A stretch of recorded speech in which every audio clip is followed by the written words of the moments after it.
Hello viewers. तो आज की क्लास में हम पीरियोडिक फंक्शन से रिलेटेड एक इम्पॉर्टेंट प्रॉब्लम सॉल्व करेंगे। तो यहाँ पर जो प्रॉब्लम दी हुई है वो है find the period of f of x is equal to tan 3x/4 plus cot 2x/3, right. तो यहाँ पर जो फंक्शन हमें दिया हुआ है वो दो ट्रिग्नोमेट्रिक सम फंक्शंस का सम है, राइट। और हमें इस टोटल फंक्शन का पीरियड फाइंड आउट करना है। तो चलिए शुरू करते हैं। और यहाँ पर हमें एक दो इम्पॉर्टेंट बातें जानना ज़रूरी है, जिन्हें हम बेसिक कंसेप्ट्स भी कह सकते हैं। तो पहले हम मान लेते हैं कि ये जो पहला फंक्शन है, अगर मैं इसे जी एक्स कर दूँ इस फंक्शन को और इसे एच एक्स कर दूँ, राइट। तो अब हमारे पास एफ ऑफ एक्स जो है वो दो फंक्शंस का सम है, राइट। तो जी एक्स है हमारे पास tan 3x/4, राइट। तो हम क्या करते हैं कि जी एक्स का पीरियड t1 मान लेते हैं और एच एक्स का पीरियड हम मान लेते हैं t2, राइट। तो एच एक्स है हमारे पास cot 2x/3। तो चलिए पहले t1 निकालते हैं। तो t1 क्या आ जाएगा? तो t1 और t2 निकालने के लिए हमें tan और cot का पीरियड जो होता है वो हमें मालूम होना चाहिए, राइट। तो tan का पीरियड क्या होता है? tan x का पीरियड जो होगा वो पाई होगा और cot x का भी पीरियड पाई होगा, राइट। बट यहाँ पर हमें tan 3x/4 यानी कि x इज मल्टीप्लाइड विथ 3/4 और यहाँ पर जो है x is also multiplied with 2/3 है। तो इस तरीके के केसेस में जो पीरियड होगा वो कैसे लिखा जाएगा? तो इसके लिए हम एक सिंपल थ्योरम का यूज़ करते हैं कि अगर हमारे पास कोई function f of a x plus b है, राइट।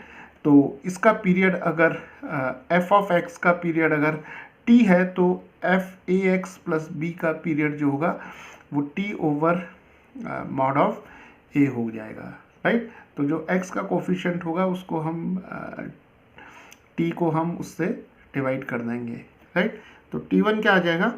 यहाँ पर हमारे पास tan का पीरियड पाई है तो π/3/4 आ जाएगा। तो ये हो जाएगा 4π/3। और सिमिलरली t2 आ जाएगा हमारा पाई, जो cot x का पीरियड है, और डिनोमिनेटर में 2/3 हो जाएगा तो ये 3π/2 हो जाएगा, राइट। तो चलिए अब हमारे पास t1 और t2 की वैल्यू आ गई है, राइट। तो इंडिविजुअल पीरियड्स जो हैं वो अलग अलग पीरियड्स, जो फंक्शन g ऑफ x है और h ऑफ x है, इनके इंडिविजुअल पीरियड्स हमें मिल गए हैं, राइट। तो लेकिन हमें जो है f ऑफ x का पीरियड फाइंड आउट करना है। तो हम क्या करते हैं कि f ऑफ x का पीरियड t मान लेते हैं, राइट। और g ऑफ x का पीरियड हमने माना था t1 और h ऑफ x का पीरियड हमने माना था t2, राइट। तो अब इस t को निकालना है हमें, क्योंकि हमें तो f ऑफ x का पीरियड फाइंड आउट करना है और जबकि हमें t1 और t2 मालूम है। तो इस स्टेप पर हमें एक और बहुत इंपॉर्टेंट थ्योरम का यूज़ करेंगे जो ये कहती है कि अगर हमारे पास g ऑफ x का पीरियड t1 है और h ऑफ x का पीरियड t2 है तो t1/t2 निकालो, राइट। और अगर t1/t2 आ जाता है आपका m/n, राइट, जहाँ पर m और n जो है वो नेचुरल नंबर्स हैं। तो अगर हमारे पास m/n आ जाता है तो f ऑफ x का जो पीरियड होगा जो कि t है वो होगा nt1 या mt2, राइट। तो t1/t2 निकालेंगे और t1/t2 अगर हमारा m/n आ जाता है तो जो f ऑफ x फंक्शन है उसका पीरियड जो t होगा वो n टाइम्स t1 होगा या m टाइम्स t2 होगा। तो चलिए निकालते हैं। तो t1/t2 क्या आ जाएगा इस केस में? तो t1 क्या है हमारा 4π/3 है और t2 क्या है 3π/2, राइट। तो ये आ जाएगा पाई और पाई कैंसिल हो जाएगा तो 4/3 टाइम्स 2/3, तो ये आ जाएगा 8/9, राइट।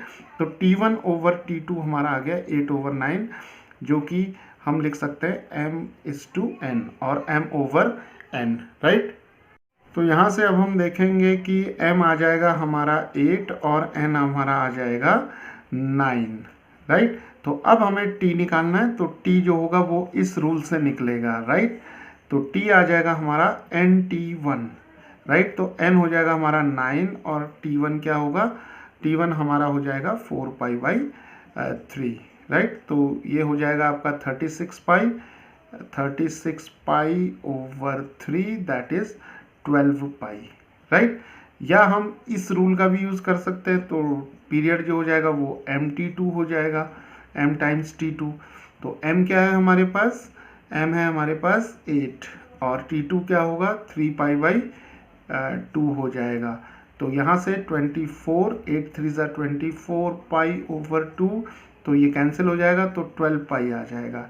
तो दोनों केसेस में हमें जो है सेम पीरियड निकल रहा है, राइट। तो हम ये कह सकते हैं अब कि ये जो फंक्शन f ऑफ x है, जो कि दो ट्रिग्नोमेट्रिक फंक्शंस का सम है, उसका पीरियड जो होगा वो 12π हो जाएगा, right. And viewers, we know that the period of a function f of x is defined by this functional equation, right? That is f of x plus t is equal to f of x.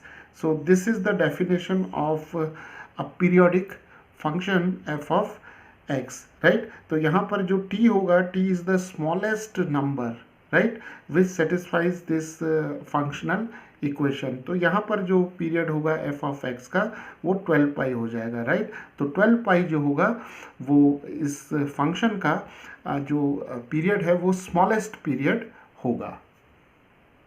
तो हम दूसरे शब्दों में ये भी कह सकते हैं कि अगर हम t की वैल्यू यहाँ पर रखते हैं 12π, तो ये आ जाएगा आपका f(x + 12π) is equal to f of x, right. तो ये हमारे पास एक फंक्शनल इक्वेशन आ गई।